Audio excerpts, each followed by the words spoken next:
2014లో Congress party అధికారంలోకి వచ్చుంటే Kadapa steel factory ఈ పార్టీకి పూర్తి కూడా అయిపోయేది.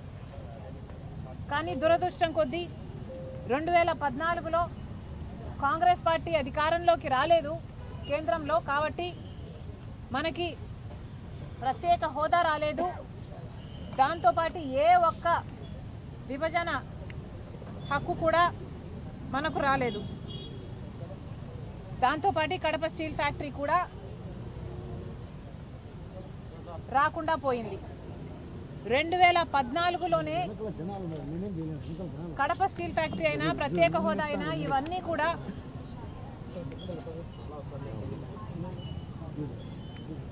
ఇవన్నీ కూడా సాకారం అవ్వాల్సి ఉంటే బీజేపీ పార్టీ పుణ్యమా అని 2014లో అధికారంలోకి వచ్చారు.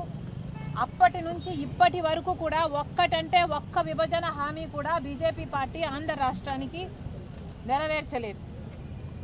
ఇది అహంకారం కాకపోతే ఏమిటి? కడప స్టీల్ ఫ్యాక్టరీ చేయాలి అన్నది విభజన హామీ అయితే కుదరదు అని తేల్చి చెప్పింది బీజేపీ పార్టీ.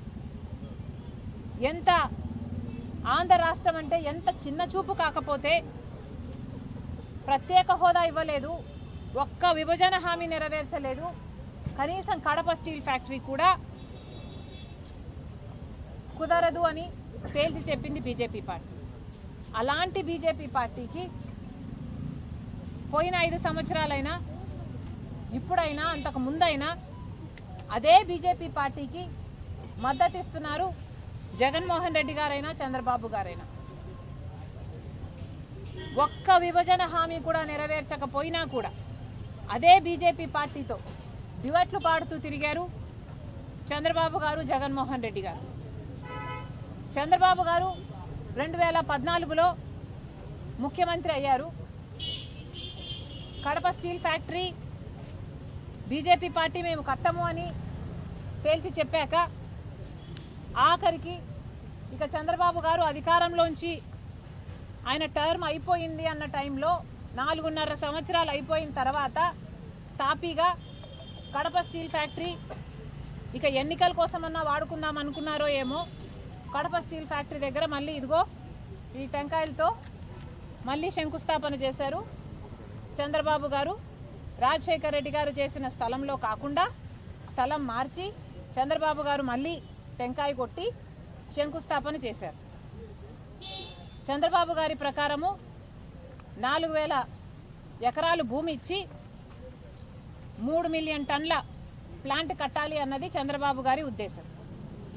తీరా 6 నెలలు అయిపోయింది, ఎలక్షన్లు అయిపోయాయి, చంద్రబాబు గారు ఓడిపోయారు. 2019లో జగన్మోహన్ రెడ్డి గారు ముఖ్యమంత్రి అయ్యారు.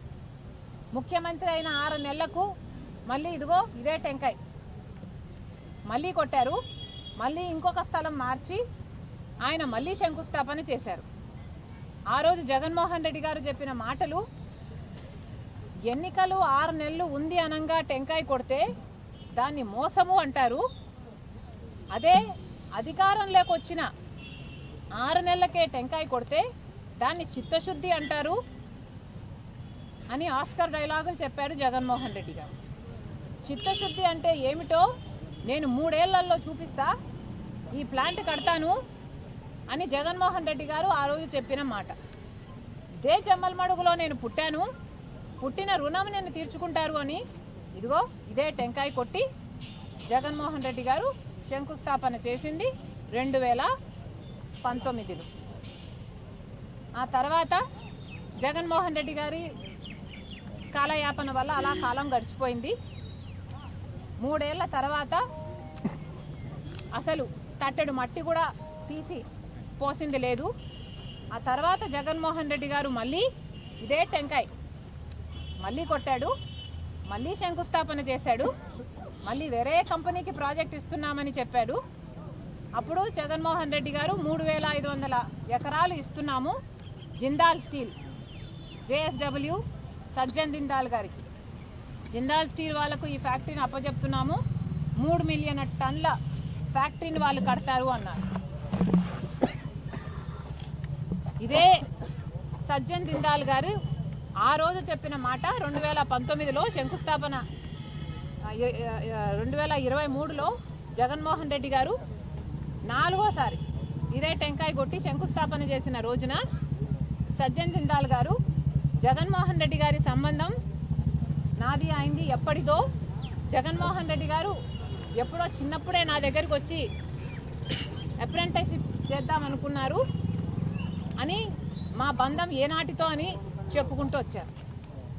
ఆ రోజు జనాలకు ఎవరికి అర్థం కాలేదు. జగన్మోహన్ రెడ్డి గారు అధికారంలోంచి దిగిపోయిన తర్వాత వాళ్ళ బంధం గురించి జనాలకు అర్థమైంది. కాదంబరి అనే ఆవిడ సజ్జన్ జిందాలు ఆమెకు అన్యాయం చేశారని, హెరాస్ చేస్తున్నారని ఆమె బాంబేలో కేసు పెడితే దాని గురించి జగన్మోహన్ రెడ్డి గారి సహాయం తీసుకొని ఆమెను బాంబే నుంచి అరెస్ట్ చేపించి 40 మంది పోలీసులను పంపించి అరెస్ట్ చేపించి ఇక్కడికి తీసుకొచ్చి 40 రోజుల పాటు జైల్లో పెట్టారు జగన్మోహన్ రెడ్డి గారు సజ్జన్ జిందాల్ కోసం. ఇంత జరిగింది, ఇంత హిస్టరీ, ఇంత బ్యాక్గ్రౌండ్ ఉంది. ఇన్నిసార్లు టెంకాయలు కొట్టారు, ఇన్నిసార్లు శంకుస్థాపనలు చేశారు, కానీ ఎక్కడ వేసిన గొంగలి అక్కడే ఉంది. ఇప్పటి వరకు కూడా కడప స్టీల్ ఫ్యాక్టరీ ముందడుగు వేయనే లేదు. ఎందుకు అని అడుగుతున్నాం. పాలకులకు ఎందుకు ఇంత చిన్న చూపు అని అడుగుతున్నాం. ఇక్కడ ఎంపీ అవినాష్ రెడ్డి గారు, ఎంపీగా ఉండి అవినాష్ రెడ్డి గారు 10 సంవత్సరాలు ఇప్పటికే ఎంపీగా ఉన్నారు అవినాష్ రెడ్డి గారు. మరి అవినాష్ రెడ్డి గారు సమాధానం చెప్పాలి. ఎంపీగా అవినాష్ రెడ్డి గారు Jindal steel Kadapa steel factory కోసం ఏం చేశారు? 10 సంవత్సరాలుగా ఎన్ని పోరాటాలు చేశారు, ఎన్ని ధర్నాలు చేశారు, ఎన్ని దీక్షలు చేశారు? పార్లమెంటులో 10 సంవత్సరాలుగా మీరు ఎంపీగా ఉన్నారు. పార్లమెంటులో మరి ఎన్నిసార్లు కడప స్టీల్ ఫ్యాక్టరీ కావాలి అని ఎన్నిసార్లు కొట్లాడారు, ఎన్నిసార్లు మాట్లాడారు?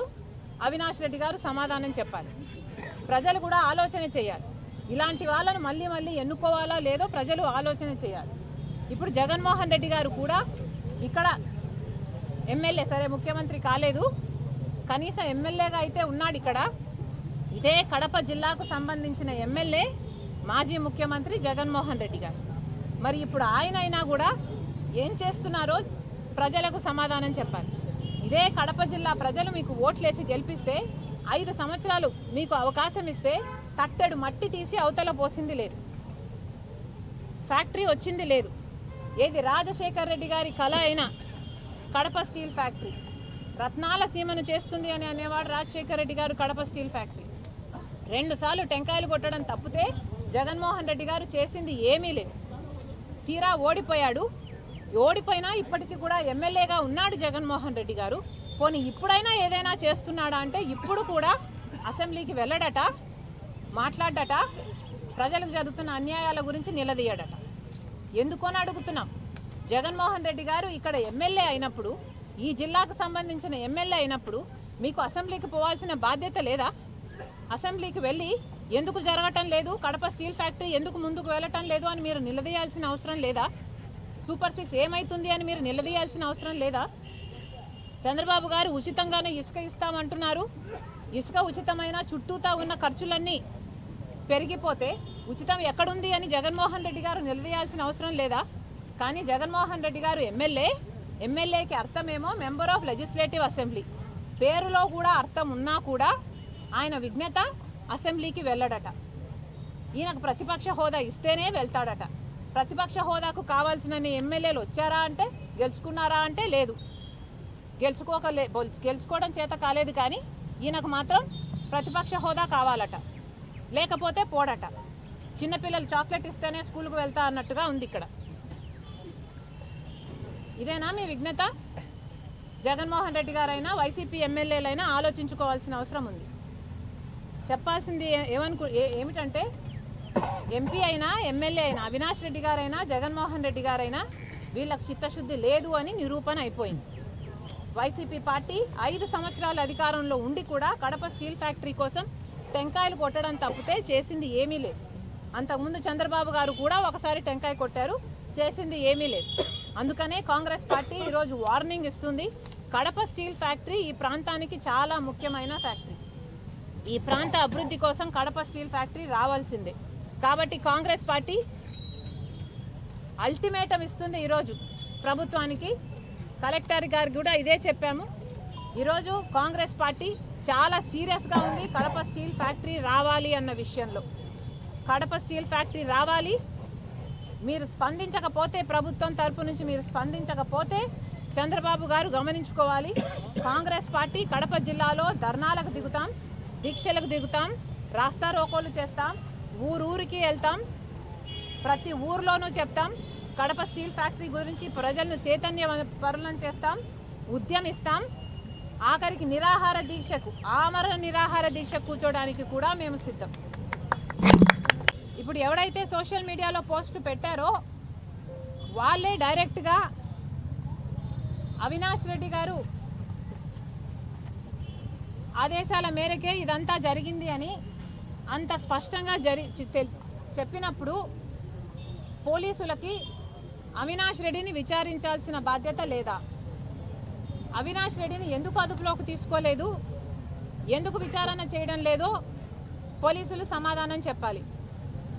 సోషల్ మీడియాలో అసభ్యకరంగా, అవమానకరంగా, చాలా నీచంగా, చాలా ఘోరంగా, ఇంత దిగజారుడు రాజకీయాలు ఎక్కడా లేని విధంగా అంతగా సోషల్ మీడియాలో ఒక నన్ను, అమ్మను, సునీతనే కాదు ఎంతోమంది ఇతర రాజకీయ నాయకుల వాళ్ళ ఇళ్లలో ఉన్న ఆడవాళ్ళను కూడా అంత నీచంగా మాట్లాడితే మరి పోలీసులు ఈ చిన్న చిన్న వాళ్ళను మాత్రమే బాధ్యులను చేస్తారా? నిజానికి చేస్తుంది వీళ్ళైనా, ఈ చిన్న వాళ్ళైనా, చేయిస్తున్నది ఎవరు అన్నది తెలుసుకోవాల్సిన అవసరం లేదా? సజ్జల భార్గవ్ అనేవాడు ఈ మొత్తం సోషల్ మీడియా అంతటికీ కూడా ఈ టీం హెడ్ అన్నది అందరికీ తెలిసిన వాస్తవం. మరి సజ్జల భార్గవ్ని ఎందుకు అరెస్ట్ చేయడం లేదు, ఎందుకు ఎంక్వైరీలు చేయటం లేదు? అవినాష్ రెడ్డి గారి పేరు ఒకరు తీస్తే కూడా ఎందుకు అరెస్ట్ లేవు, ఎందుకు వారిని ఎంక్వైరీలు చేయడం లేదో పోలీసులు సమాధానం చెప్పాలి. ఎందుకంటే చేస్తున్న వారిని అరెస్ట్ చేస్తే సరిపోదు, చేయిస్తున్న వాళ్ళు ఎవరో కనుక్కొని అరెస్టు చేస్తేనే మళ్ళీ ఇవి జరగకుండా ఉంటాయి. మీరు చేస్తున్న వాళ్ళతో మాత్రమే ఆపేస్తే, చేయించిన వాళ్ళకి ఎటువంటి శిక్ష పడకపోతే చేయించే వాళ్ళు ఇంకొకరితో మళ్ళీ ఇదే పని చేయించగలరు. కాబట్టి దీని మూలం ఎక్కడుందో కనుక్కోండి. ఎంక్వైరీలు ఎవరిని చేయాలో, ఏ పెద్ద తలకాయలు అందరినీ ఎవరెవరిని చేయాలో, ఎంత పెద్ద తలకాయలైనా పర్వాలేదు, ఏ ప్యాలెస్లలో బ్రతుకుతున్నా పర్వాలేదు, కానీ పోలీసుల బాధ్యత దీని మూలాలు వెతకాలి, వాళ్ళను అదుపులోకి తీసుకోవాలి, ఎంక్వైరీలు చేయాలి, శిక్ష పడాలి. అప్పుడే ఆడవాళ్లకు కొంచెమైనా భద్రత కలుగుతుంది. ఎంత గొప్పగా చెప్తున్నారండి, సగం పార్లమెంట్లో ఆడోళ్ళు ఉండాలి, అసెంబ్లీలలో ఆడోళ్ళు ఉండాలి అని, 33% రిజర్వేషన్ కావాలని అంటున్నారు. ఇలాంటివి చేస్తే భయపడరా? ఎవరైనా ఆడోళ్ళని ఇలా కృంగతీసేటట్టు ఇలాంటి పోస్టులు పెడితే ఎలా పైకొస్తారండి? మీరు అంటున్నారు కదా ఇది సమాజానికి ఇది మంచిది కాదు, ప్రజాస్వామ్యం మీద దాడి అంటున్నారు కదా. మేమంటున్నాం ఈరోజు ఇది మహిళల మీద దాడి. ఇది సంఘంలో మహిళలు బతకకూడదు, పైకి రాకూడదు అని మహిళల మీద జరుగుతున్న దాడి ఇది. దీనికి వెంటనే బాధ్యులు ఎవరో కనుక్కోవాలి, మూలాలు కనుక్కోవాలి, పెద్ద తలకాయల్ని పట్టుకోవాలి, శిక్షించాలి.